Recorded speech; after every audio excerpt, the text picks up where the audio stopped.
L'entreprise turque Milvest va investir 1,2 milliard de dollars pour acheter l'aéroport international de Njili pour 29 ans. Ouais, vous avez bien entendu, 29 ans, 2 décennies presque. Aujourd'hui, nous parlons d'un sujet trop capital. Alors que beaucoup de pays sont en train de régler des comptes avec des pays occidentaux pour reprendre leur pays en main, leur population en main, la République démocratique du Congo va vendre une petite partie de son pays aux Turcs pendant 29 ans. Je ne sais pas si vous avez compris en fait ce que je suis en train de dire. L'aéroport que je vous montre ici, c'est l'aéroport international de Njili. Vu que les Congolais n'arrivent pas à exploiter leur aéroport, les Turcs vont exploiter l'aéroport pendant 29 ans. Je ne sais pas si vous comprenez en fait ce que je suis en train de dire. Pendant première année, deuxième, troisième, quatrième, cinquième. Donc si vous avez votre enfant qui venait de naître, vous devez savoir que l'enfant fera 30 ans et puis voir que le pays sera toujours dirigé par les Turcs. Quand je dis le pays, vous comprenez quand même, l'aéroport c'est presque un pays. Et quand je vois en fait ce message, j'ai compris directement que le pays ne va pas bien. Le pays comme la République démocratique du Congo, avec des sous-sols de milliards, de millions, sera aujourd'hui dirigé par des Turcs. Les Chinois avaient proposé à un moment donné de réhabiliter l'aéroport international de Njili. Je ne sais pas si vous comprenez en fait, je vais vous dire en fait une chose que vous ne comprenez pas. Vous savez, quand un avion atterrit dans l'aéroport, je crois que c'est 500 € par heure. Et imaginez-vous que l'entreprise turque Milvest embellit cet aéroport, recadre cet aéroport pendant 29 ans. Ils vont amener des Turcs qui vont travailler là-bas. Et ils créent peut-être 50 pistes. Par heure, les Turcs vont gagner combien? Par jour, ils vont gagner combien? Je ne sais pas si c'est toujours 500 €, mais je suis en train de donner un exemple.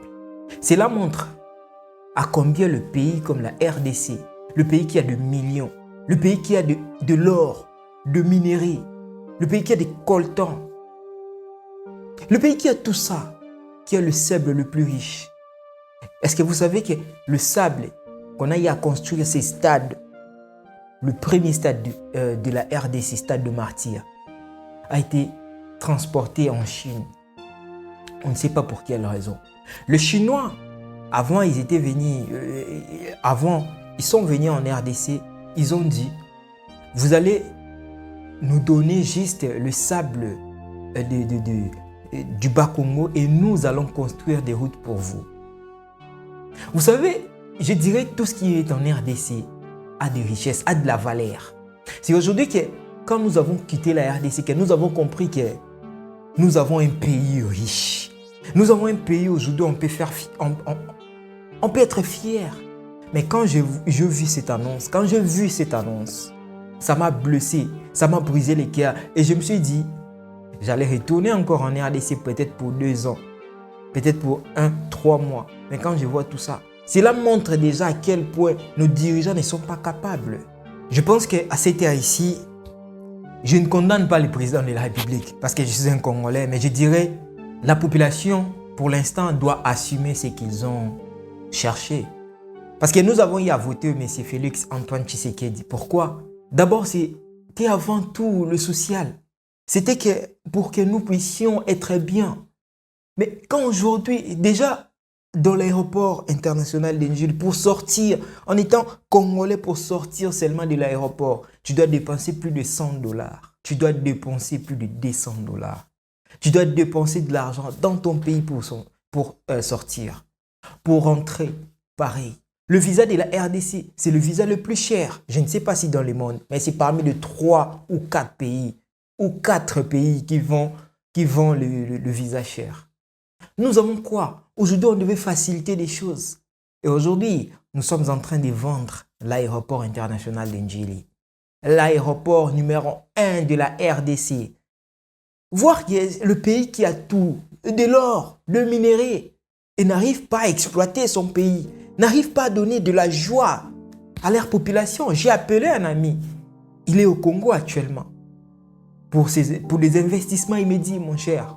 Je te dis, ces pays, tout ne marche pas, tout n'avance pas, rien ne marche dans ces pays. Mais pourquoi toujours dans notre pays?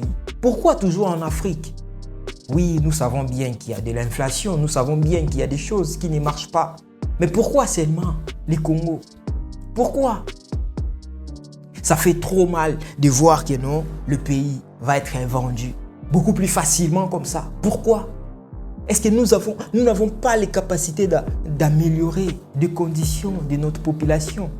Cet aéroport mérite mieux. Mais est-ce que si ça mérite mieux, c'est seulement les Turcs, les Chinois, les Français, les Américains doivent donner l'argent pour que cet aéroport soit embelli? Je ne sais pas. Qu'est-ce que je peux dire? Voir que cet aéroport va être exploité pendant 29 ans. Mais si vous refusez, posez-vous des questions, le dirigeant. Si vous refusez, vous allez faire quoi? Vous allez faire quoi? Est-ce que vous avez cette capacité d'améliorer des choses? Mais en fait, quand on voit des pays comme le Sénégal, voilà le métro du Sénégal. Je vais vous parler de métro dans le pays où nous sommes. Les métros coûtent 500 000 à presque 400 francs congolais ou 500 francs congolais, si je peux dire 250 francs congolais normalement. Mais, je vous jure, le métro travaille de 5h du matin, je crois 4h30 jusqu'à 23h. Ne fais pas des arrêts. Je crois l'arrêt peut-être 12h30, 1h du temps ou quoi, je pense bien. Mais les métros font des allers-retours. Si les métros en RDC travaillent pour 250 francs congolais ou 500 francs congolais, ça va aider beaucoup plus de cette population qui souffrait comme ça des transports. De cette population qui ont besoin exactement de se déplacer beaucoup plus rapidement. Mais ça va aussi aider le pays. Avec cet argent, ça peut aujourd'hui aider peut-être qu'on fasse des choses. Imaginez-vous 500 francs par personne. Combien de la population en RDC? Combien nous avons la population en RDC? Nous avons presque 70 millions. À Kinshasa, je pense, à la capitale, plus de 70 millions. Mais ces gens-là souffrent de transport. Il n'y a pas de train, il n'y a pas de métro. C'est ça un train? C'est ça un train que vous voulez dire? Non. Non. Ne blaguons pas en fait. C'est ça un train?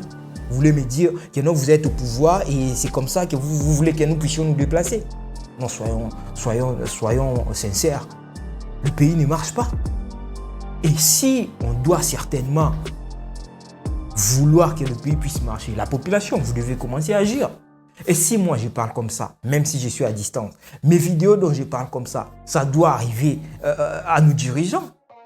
Il y a des ministres, il y a des députés. Vous allez leur payer 33 000 $, 10 000 $, 20, 30, 50 000 $. Tous ces gens-là qui gagnent beaucoup d'argent, ils font quoi? Quelles sont les idées qu'ils nous amènent? Ils viennent dans ces pays, ils font des choses et tout. On voit. Quand ils viennent, ils dépensent de l'argent inutilement. C'est comme ça. Avoir de jeep, de maison, c'est ça. Être un député ou un ministre, c'est ça. Ça n'a pas d'importance. Alors nous tous, nous allons devenir des députés pour que nous puissions aider nos familles. Ça n'a pas d'importance. Exactement, nous allons aider nos familles. Mais la première des choses, quand on vous met au pouvoir, vous devez faire quoi? Vous devez faire que le pays puisse avancer. Mais quand le pays n'avance pas, et vous voulez nous dire que non, on doit encore donner de l'espoir à une telle personne qui n'arrive pas. Ça fait trop mal. Ça fait trop mal quand on voit ces genres des informations. L'essentiel est dit. Le pays ne marche pas comme il faut. Actuellement, c'est que moi je propose qu'on donne le pays aux Blancs. Vu qu'il y a le Congo et nos dirigeants n'arrivent pas à satisfaire le président, puisque le président, son souci était de donner la bonne vie à la population congolaise. Vu que le président n'a pas réussi à faire ce qu'il cherchait à faire, il doit alors redonner les pays aux Blancs. Moi, je pense que l'aéroport international de Njili ne suffit pas seulement. Ne suffit pas. Il faut alors donner tous les pays aux Blancs. Même aux Turcs, aux Français, peu importe. Non, pas les Français. Tous ces pays-là, même le Russe, qu'ils puissent prendre le pays et que nous puissions être dirigés même par Poutine qui est de loin ou par un dirigeant qui va venir alors en RDC. Parce que c'est mieux quand déjà un pays, l'aéroport international va être dirigé par un homme 29 ans, par de blancs. Et vous devez savoir que quand vous venez, vous entrez dans l'aéroport, c'est turc. Ils vont parler turc. Et vous devez savoir que vous n'êtes plus au Congo quand vous êtes à l'aéroport. Vous devez être en règle avec les lois qui seront imposées dans l'aéroport. Et c'est ça que nous oublions. Donc, le pays déjà, l'aéroport déjà, sera dirigé par les Turcs. Certainement, ils vont amener leur travail qui seront là. Ils vont travailler certainement pour le bien de la RDC. Mais pendant 29 ans, l'aéroport de la RDC sera vendu pour 1,9 milliard. 1,9 milliard, c'est combien? Le pays comme la RDC, pour 1,9 milliard, vous donnez l'aéroport aux Turcs. Est-ce que c'est normal? Un pays comme la RDC qui a des diamants, de l'or, de minéraux partout, le sous-sol le plus riche, vous avez tout, 1,2 milliard de dollars. Vous donnez l'aéroport aux Turcs pendant 29 ans. Vous vendez votre aéroport aux Turcs pendant 29 ans. L'aéroport qui a de gros pistes dans l'Afrique. L'aéroport qui a des pistes comme ça. Combien des avions?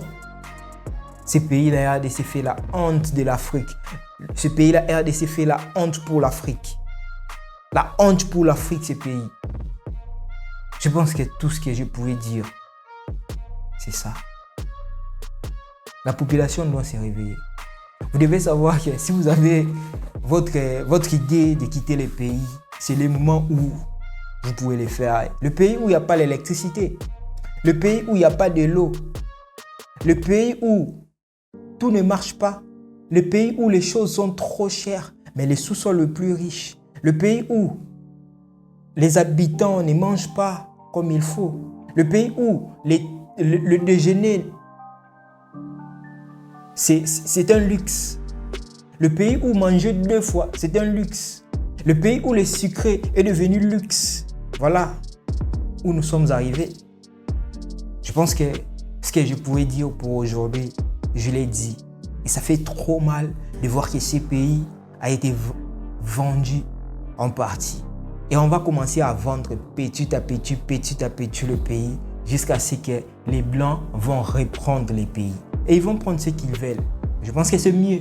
On va rester comme ça. Et nous, les jeunes Africains, je pense que les jeunes Congolais, on va aller peut-être au Sénégal, Côte d'Ivoire, Cameroun, Burkina Faso, Mali, le pays de l'AES et tout. Parce que il n'y a pas d'avenir en RDC. Tout ce qui est dit est vrai. Il est temps que la population puisse se réveiller. La population congolaise ne doit pas rester encore dans l'alcool, ne doit pas rester encore dans du n'importe quoi. La population congolaise actuellement doit se réveiller et dire non, nous voulons ça. Comme la population sénégalaise, la population burkinabé, la population malienne. On doit se réveiller. Il est temps. Ingeta à tous les Africains. Je crois que nous avons compris l'essentiel du message. Que Dieu nous bénisse. C'était votre frère, Gibson Bebeko.